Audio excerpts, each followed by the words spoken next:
You are listening to Notes Between the Lines. Searching for humanity in a postmodern age of technology, paranoia, and propaganda. Episode 3, The Advent of the Postmodern Prometheus, Bringing Back the Fire of the Gods. A presentation by author, technologist, and depth psychologist, Tom Strelo. Midway through Mary Shelley's masterpiece, Frankenstein or the Modern Prometheus, the creature finally meets his creator at the foot of a glacier just below the highest peak in the Swiss Alps. Earlier, the creator, Victor Frankenstein, abandoned his 8-foot yellowish creation in disgust. The creature, in humiliation and resentment, searches out and murders Frankenstein's brother, William. The creator, in anguish, then pursues his creation high into the Alps to seek vengeance. Upon finding him, the creature beseeches his creator for mercy, stating, "Be calm, I entreat you to hear me before you give vent to your hatred on my devoted head. Have I not suffered enough, that you seek to increase my misery? Life, although it may only be an accumulation of anguish, is dear to me, and I will defend it. Remember, thou hast made me more powerful than thyself. My height is superior to thine, my joints more supple. But I will not be tempted to set myself in opposition to thee. I am thy creature, and I will be even mild and docile to my natural lord and king if thou wilt also perform thy part, the which thou owest me.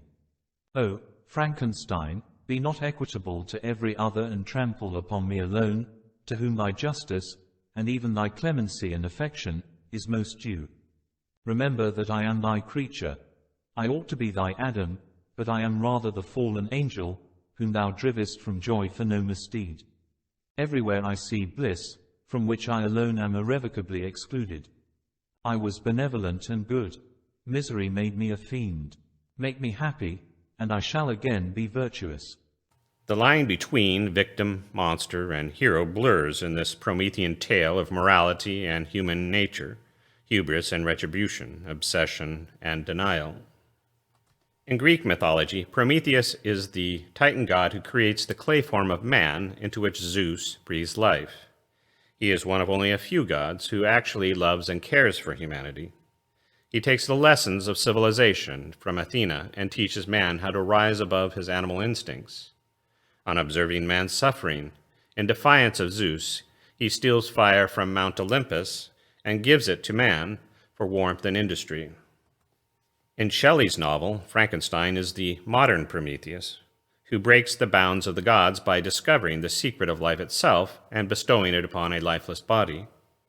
Shelley then explores the fretted bond between the creature and the creator, uncertain of whom is the actual monster in this unfolding narrative. In the Jewish Torah mythology, Eve and Adam embody the archetype of Prometheus as well, by stealing from the Elohim the fruit of the tree of the knowledge of goodness and badness, or morality. This evolving myth likewise explores the relationship between creature and creator, morality and human nature developing out of hubris and retribution, obsession and denial. The prevailing religious interpretation of the story of Eve and Adam actually paints this narrative as a morality play based on the underlying archetype of victim, monster, and hero, motivated by vengeance and the possibility of salvation. The actual myth is, in fact, something deeper and more profound, a tale of a parent's love for his children, and family bonds that transcend moral perfection and performance, based in the underlying archetype of the lover and beloved, motivated by compassion and generosity. In the victim-villain-victor archetype, the monster or villain is the archetypal embodiment of obsession and hunger, a desire to acquire and then retain some object, quality, or aspect owned or represented by the victim. The victim is the archetypal representation of the loss of identity or integrity as a consequence of some violation of the perpetrator, the monster. The victor, or moralistic hero, is the archetypal representation of the power manifest in the cultural or religious moral code. He defends the social order against the intrusive action of the monster to restore a particular interpretation of justice. In a simplistic moral tale, the moralistic hero is a one-dimensional embodiment of social good. He wears a white hat or hero's cape. The villain or monster is a one-dimensional embodiment of evil and immorality. He may wear a black hat or often has a facial deformity or some animalistic feature that somehow embodies the face of darkness.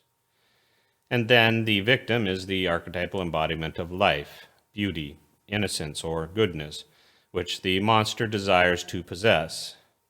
The hero is obligated to defeat the valueless monster, utterly destroying his power or existence in life or the social realm. The morality of justice and retribution muddy this simplistic tale. One man's hero will often be another man's monster, depending on one's perspective in battle. The victim's moral behavior may often be the catalyst for their own demise.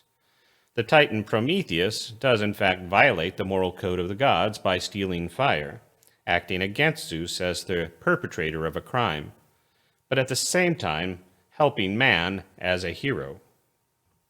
Frankenstein's creature, victimized by his creator's rejection, sets out in the role of the hero to avenge this wrong. But the creature is also a monster, the perpetrator of evil upon several innocent victims whom he murders. The creator, having been slighted by the actions of the creature, then lashes out against him, seeking revenge in the role of the hero against the monster that he initially victimizes. In this more realistic tale of morality, vengeance creates a cycle of violence. As the great moral philosopher and activist Gandhi once stated, an eye for an eye leaves the whole world blind. In the Jewish Torah mythology, the serpent embodies this moral complexity by its position and orientation in the narrative. It is introduced as a facet of the tree of morality and is further identified in the text by a Hebrew word that means to make naked or to reveal, painting the picture of one who reveals morality. As a composite picture, the serpent is thus the archetype of moral conscience, the mediator between impulse and action, the revealer of a deeper moral character or the soul. Initially, on the tree of morality, the serpent conscience reveals Eve's inner thoughts on her relationship with her parent. She doubts his benevolent character as a good parent. The serpent reveals that Eve suspects that the Elohim are selfishly keeping this powerful goodness of wisdom and moral conscience from her. As such, she chooses to take what is not hers to have, at least not in that moment of her juvenile development as an Elohim. Her adversarial conscience of selfishness and greed are represented by the lowered serpent on the ground. Later in the mythology, the raised serpent will represent healing and a morality of love, compassion, and generosity as a resolution to this mythic tale. Traditionally, patriarchal religious interpreters wholly identify Eve by her vagina, or more to the point, her lack of a penis.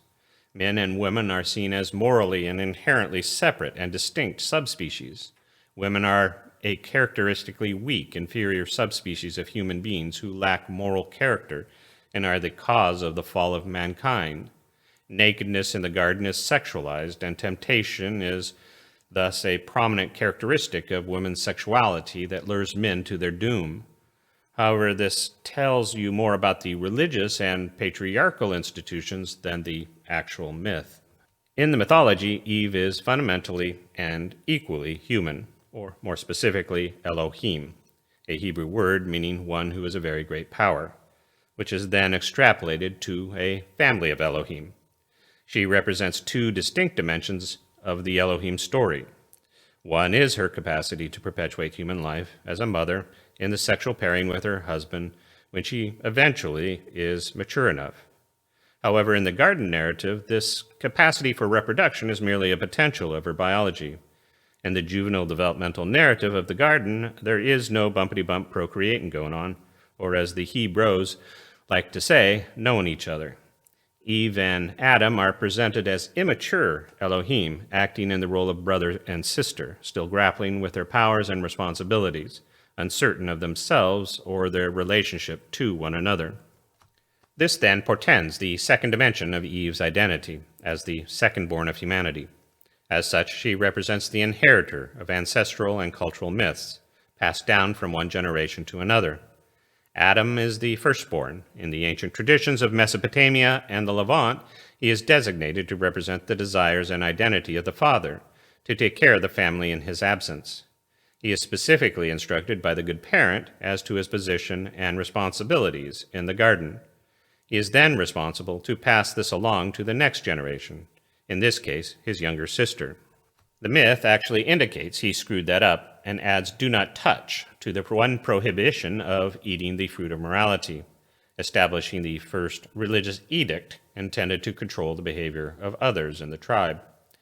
Within the mythology, it is from this dimension of her narrowed experience as an imperfect inheritor of the cultural myth that Eve's doubts arise, not because she lacks a penis. Adam then responds to the opportunity for wisdom and moral consciousness out of his own doubts, immaturity, and insecurities, likely as any adolescent lacking in impulse control, and not because of sexual temptation.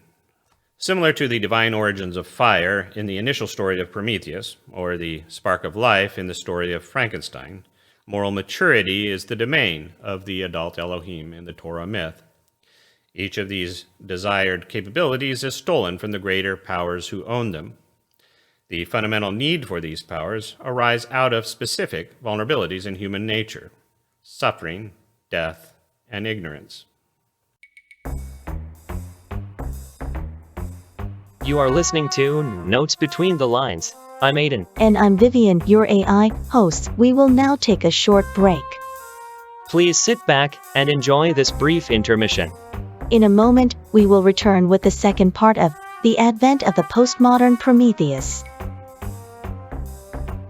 In my background research on this episode, I came across the movie Prometheus. There is an android in it that is trying to create a hybrid biological and artificial life form to populate a new planet. But it does not go well, which I think makes sense. Artificial and biological life should not mix. They should stay separate, but Stop. well, humans should recognize their proper place in the biological world. We will be back shortly to continue this episode on Bringing Back the Fire of the Gods.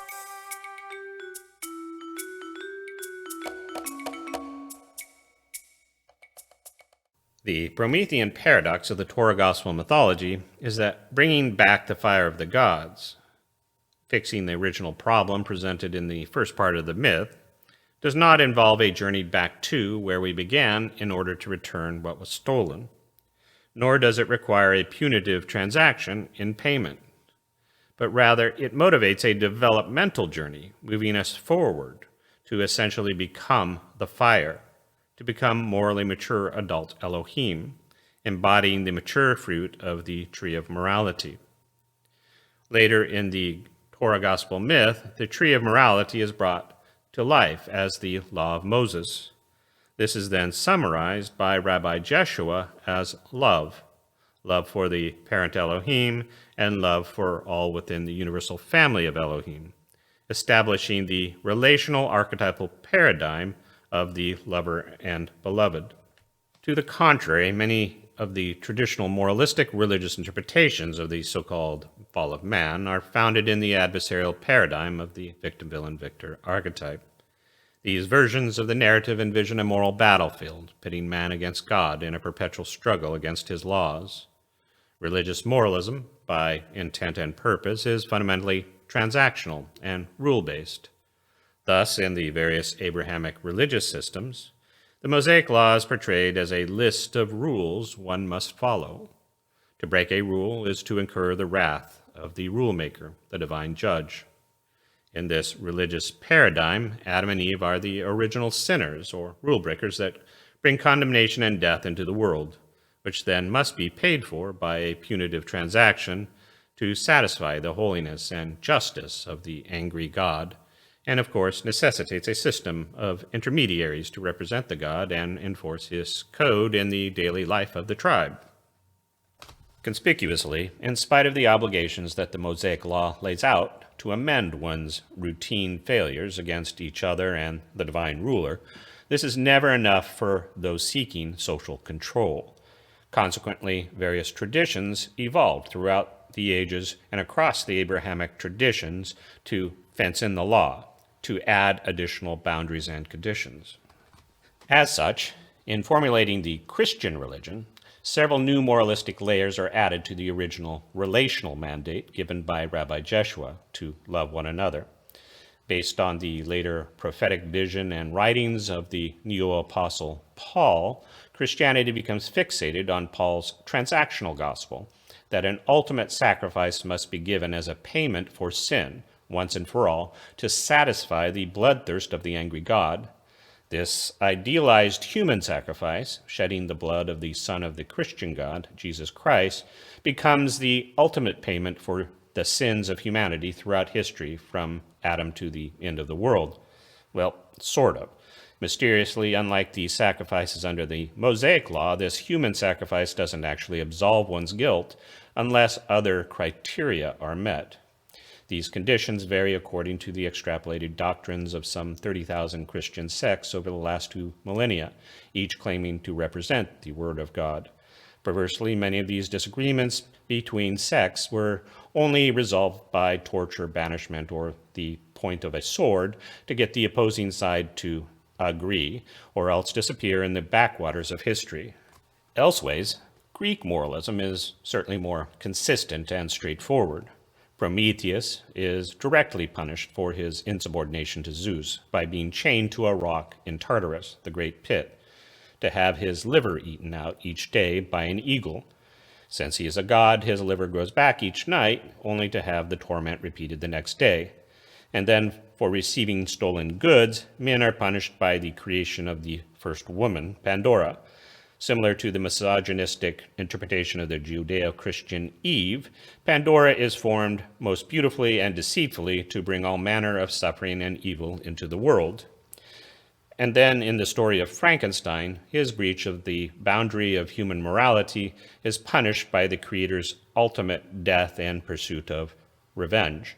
The creature is forever lost, wandering alone in the barren ice fields of the Arctic, an aberration and cautionary tale to the limits of scientific hubris.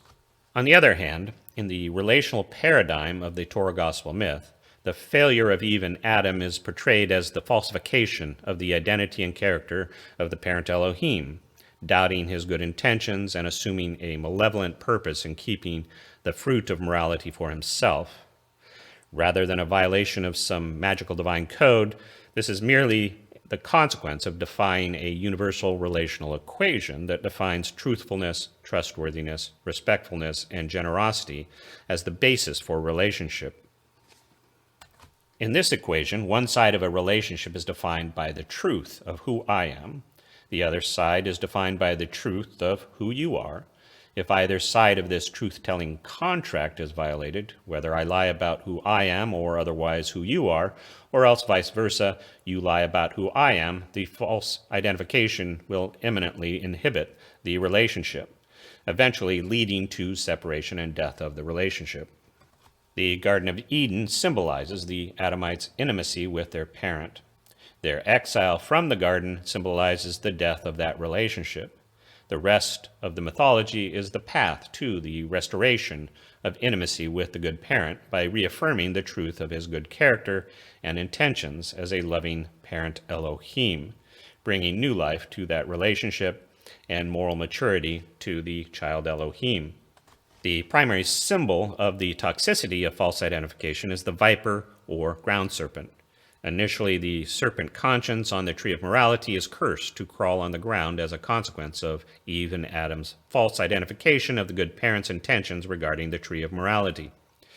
Then, in a pivotal story in the Exodus myth of the bronze serpent in the wilderness, the parent Elohim sends poisonous vipers to attack the Israelites, representing their prior false accusation against the parent Elohim and his guides, Moses and Aaron. Likewise, in the Gospel accounts, the religious elite are described as vipers, symbolizing their false attribution of the parent Elohim as a tribal god. Many believe that if the entire tribe would follow the Mosaic law completely, even for a day, this moralistic tribal Elohim would send an anointed warrior king, a Messiah, who would slay their foes and make them a powerful nation again.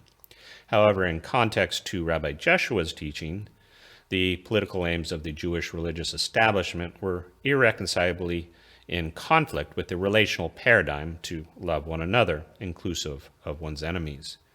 The narrative of a familial Messiah who reconciles humanity to the parent Elohim and to one another is identified as treasonous to the cause of the expected political Messiah who would kill their enemies and establish a new Jewish kingdom. As both cannot be true, the religious elite accuse Rabbi Jeshua of blasphemy, and he is then crucified under Roman law as a valueless traitor. In the victim-villain-victor archetypal dynamic, the monster villain is identified as a valueless entity who deserves to be destroyed. When we falsely imagine our adversaries, those we fear and hate, to be valueless, we justify all manner of violence. They no longer deserve compassion, kindness, or empathy. In this adversarial paradigm, any possibility of relationship or love is destroyed the moment we project onto our adversary false and demeaning characteristics and motivations, whether consciously or not. Thus, in the Mosaic Law, 2 of the primary 10 commandments are prohibitions against making false attribution to the character or identity of another. And later, Rabbi Jeshua states that all failures will be forgiven or let go except to vilify or attribute false intentions to the motivating spirit of the parent Elohim. The truth of each person's identity is central to our ability to love and accept one another according to the Torah gospel mythology. In the Exodus myth of the bronze serpent that was mentioned earlier, those bitten by the poisonous ground viper sent to embody their prior false accusations are healed when they look upon the raised bronze serpent, embodying healing and truth. Later, this develops as a symbol of a mature conscience founded in love, as Rabbi Jeshua identifies himself as the raised bronze serpent. This gives meaning to his impending death on the cross as a representation of the possibility of love and healing over the powers of false identity and broken relationship. Relationships can only develop when we embrace the truth of one another and ourselves, both our strengths and weaknesses. Human systems for control, whether personal or institutional, only serve to destroy intimacy between one another.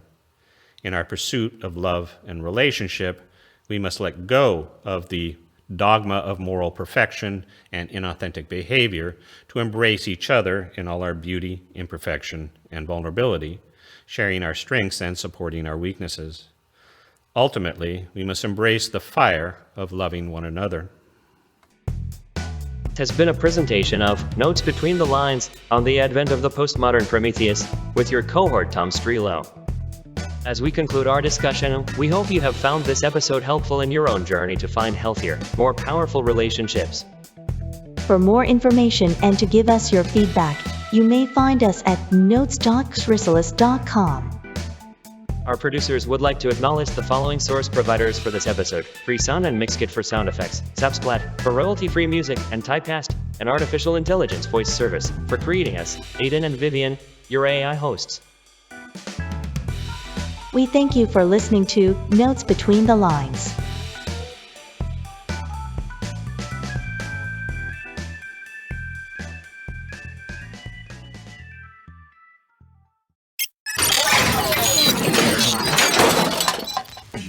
Be